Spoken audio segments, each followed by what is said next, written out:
Auxiliary ভার্বের চারটে বৈশিষ্ট্য আছে। চারটে বৈশিষ্ট্য হচ্ছে কি, অক্সিলারি ভার্ব ছাড়া কোনো বাক্য তৈরি করা যায় না, প্রথম এবং ফরমোস্ট বৈশিষ্ট্য।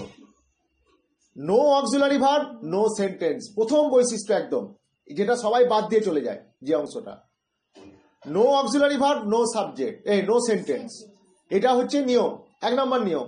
তার মানে আমাকে অক্সিলারি ভার্ব লিখতেই হবে, তবে আমি সেন্টেন্স তৈরি করতে পারবো। অক্সিলারি ভার্ব না লিখলে আমার সেন্টেন্স হবে না।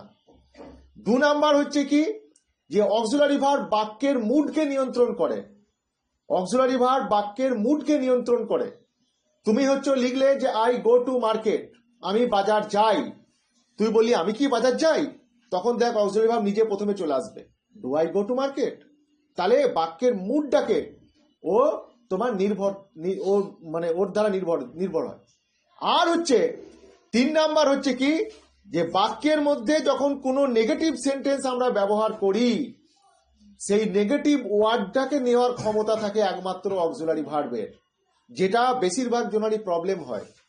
যে লেখে শ্যাল হ্যাভ নেভার গান, এটা লেখে শ্যাল হ্যাভ বিন নেভার গান, এরকম করে লেখে, এটা হচ্ছে ভুল।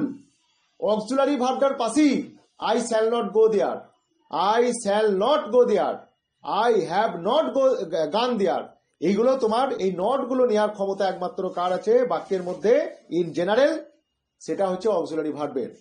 এই 3টে কারণের জন্য অক্সিলারি ভার্বকে বলা হয় সেন্টেন্সের প্যারেন্টস, সেন্টেন্সের পিতামাতা, সেন্টেন্সের জন্মদাতা জন্মদাত্রী।